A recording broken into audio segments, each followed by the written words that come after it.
sala de visita. No programa de hoje eu converso com o Lucas Galon, ele é graduado, mestre e doutorando em musicologia pela Universidade de São Paulo e é também o coordenador artístico-pedagógico da Academia Livre de Música e Artes de Ribeirão Preto. Lucas, prazer te receber de novo, falando de um assunto bastante comentado, bastante discutido, mas que na prática a gente precisa ainda focar em alguns pontos no que tange as escolas de educação básica do município, né, em todo o Brasil. Mas é uma alegria te receber aqui, tá? Igualmente, eu fico feliz pelo convite, Dulce, principalmente para a gente conversar sobre esses assuntos tão urgentes, alguns já assim bem iminentes, então é uma felicidade para mim também.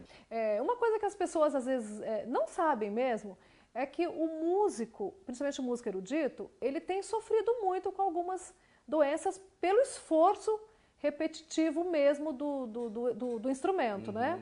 Isso é cada vez mais comum, né, Lucas? É comum, os colegas, eu mesmo tive uma experiência pessoal com isso, tenho, né, por assim dizer, que o esforço repetitivo ocorre porque o instrumento demanda, principalmente em alta performance, ele demanda... O instrumento de estudo é a viola? Era a viola, né?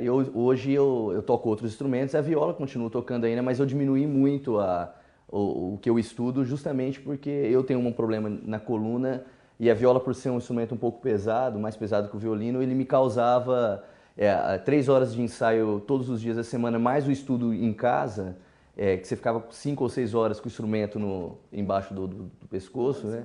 Ele era muito pesado. E os músicos costumam ter muitas dores mesmo, porque são horas de ensaio, horas de estudo, porque sai do ensaio, tem que pegar as partes e estudar para o ensaio do dia seguinte.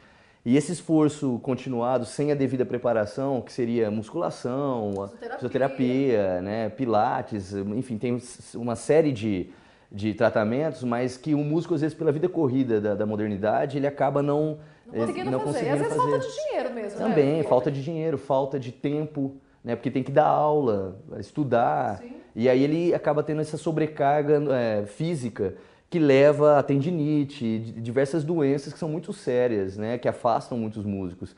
E doenças até muito, assim, que já atingiram grandes solistas, né? Doenças como a distonia focal. Tinha um músico na orquestra, eu me lembro, há pouco tempo atrás, o Alessandro, o trompetista, que trocou de lado no trompete porque ele teve distonia focal e a mão direita, a mão que trabalhava mais, não respondia. É o caso do maestro Alex Klein, né? Caso do Alex Klein. Um oboísta mundialmente conhecido que...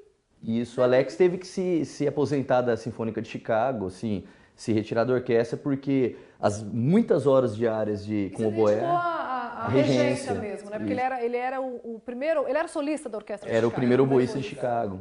E aí ele teve esse problema, foi até dramático, né? Quando ele voltou para o Brasil, foi muito divulgado, muito jovem, muito divulgado essa questão da doença que atinge 1% da população mundial, se eu não me engano. No entanto, desse 1% da população mundial, quase todo mundo tá na área da música. E além desse, então, os cuidados, na verdade, é prevenção. Prevenção. Né? Na época que eu tive que desacelerar muito no estudo da viola, um pouco porque chegava o fim do dia, tinha problema, ficava sempre indo no médico com dores, e aí a única solução é prevenir, não tem como curar isso, né? Você vai ter que tocar, né? Então, jeito, né? Agora, é claro, um bom estudo, um músico com um bom professor, por isso que é sempre bom ter bons professores, desde criança, ele já vai encaminhar assim porque o músico que realmente toca bem, ele normalmente toca muito relaxado, e isso ajuda. A tensão é que às vezes prejudica. Lucas, vamos falar um pouco de projeto social, porque você é um músico, né, oriundo de um projeto social. Sim. Também, né? Sou. Você se despertou assistindo Juventude Tem Concerto. Sem dúvida. E você é um músico dedicado a projetos sociais.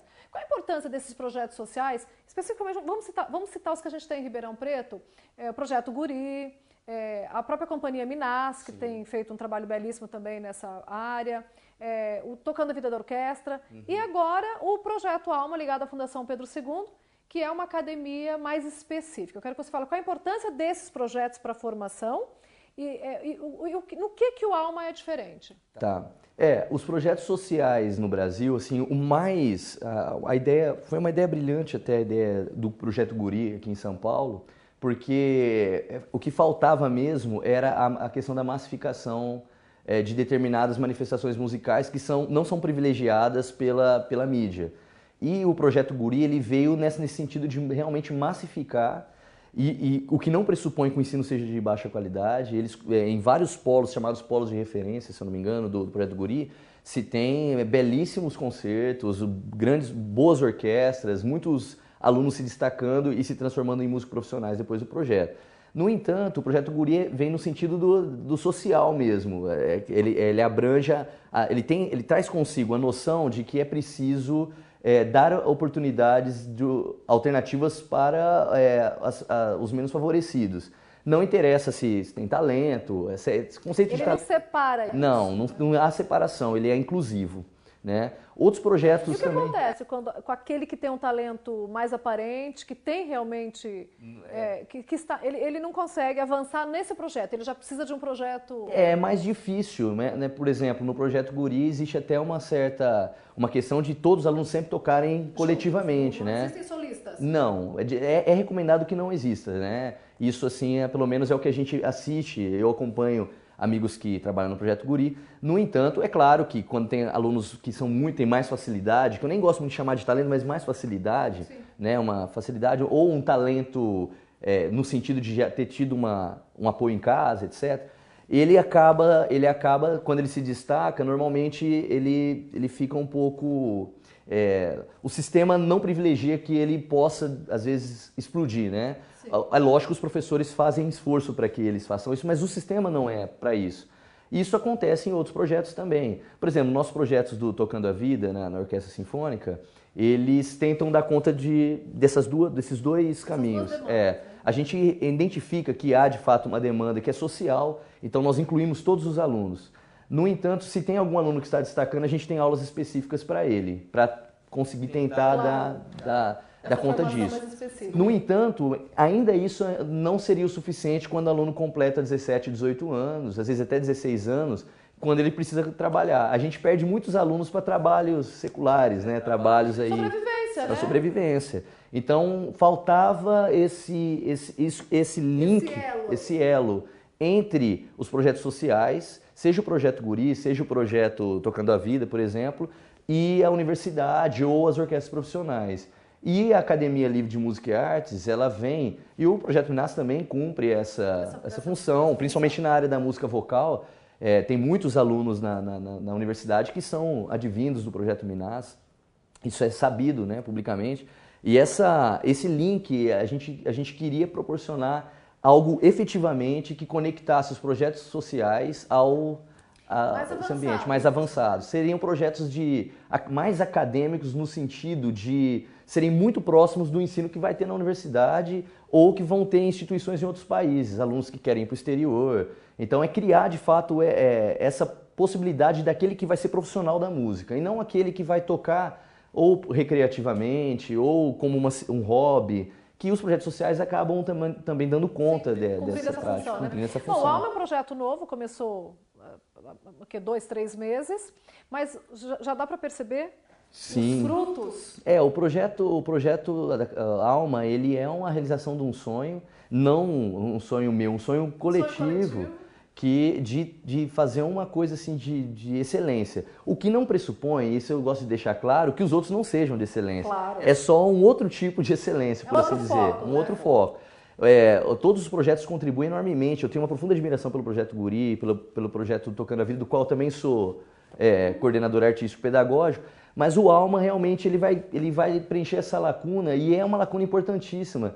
Porque a gente via mesmo a coisa escoar de uma forma muito livre depois que a gente fazia a gente conseguia criar aquele ambiente muito salutar para o aluno começar a aprender, engrenar seu aprendizado, identificar, e depois eles não tinha como cuidar do posterior, né, do resultado. Agora não, agora a gente pega as joias que já mais ou menos lapidadas e faz virar uma coisa, continuar lapidando. Pode participar? Como é que é feita a seleção para o Alma? As inscrições para o ano que vem vão ser abertas quando? Como é que está isso? O Alma, justamente por esse caráter bastante, como eu posso dizer, competitivo. Também, né? Não dá para a gente negar que quando você pega esse tipo de demanda, a gente não vai ter tantas vagas e a gente não tem como atender a todo mundo. A gente pensa sempre em aumentar, é claro, né? Ser mais inclusivo. Claro. Mas, por hora, o Projeto Alma só abre vagas semestralmente e quando há vagas, né? Por exemplo, quando há desistências,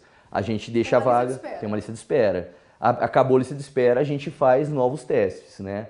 Porque essa é uma diferença do Alma com os projetos sociais, mesmo que eu dirijo, que os outros a gente não faz teste. O processo seletivo seria da condição social do aluno. O Alma tem uma audição mesmo. Tem uma audição. É o talento que é levado em consideração em primeiro lugar. A audição do Alma é muito parecida com a audição na universidade. Ela tem uma banca de que a gente costuma convidar pessoas de fora, até professores de fora, para deixar pela lisura mesmo do processo todo. E os alunos que passam, eles recebem essa espécie de bolsa em forma de aulas, né? Como por exemplo, o Festival de Campos do Jordão. Absolutamente gratuito. Absolutamente gratuito. Tudo, não paga nada. Pelo contrário, a gente costuma até dar incentivos, como ocorre com alunos que são de outras cidades e que vêm em muitos. O Projeto Alma colabora também, ajuda a custear. Lucas, muito bem, nós estamos aqui chegando ao final do nosso programa, mas nós vamos encerrar com você contando um pouquinho da sua história, né? Como é que você se tornou um profissional e um estudioso da música? A minha história, como a maioria daqui no Brasil, está conectada ao ambiente familiar.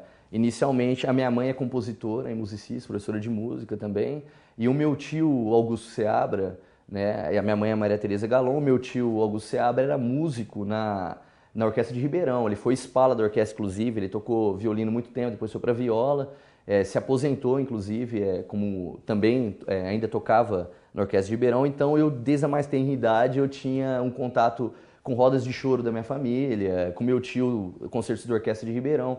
Então eu comecei logo cedo como autodidata, como é comum no Brasil também, né? Eu tocava acordeon, né? E depois acordeon, meu primeiro instrumento foi um acordeon.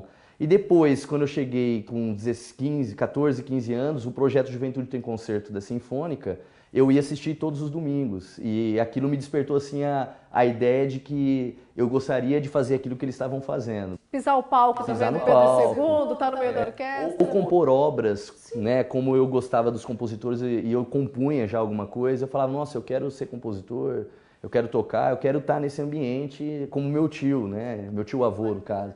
E aí foi assim que eu optei por fazer isso, cantando na igreja. A igreja sempre cria um ambiente também propício para música. Muitos amigos meus fizeram faculdade de música. Quando a USP veio para Ribeirão, a gente prestou o vestibular. E eu fui a segunda turma aqui da USP, né? E eu me graduei, aí você abre todo um caminho, né? Você se associa aos professores, não para mais. Eu conversei com o Lucas Galon, um estudioso e profissional da música, e você continue conectado com a gente, porque o Sala de Visita tem sempre mais informação para você. Sala de visita com Dulce Neve. Sala de visita com Dulce Neve.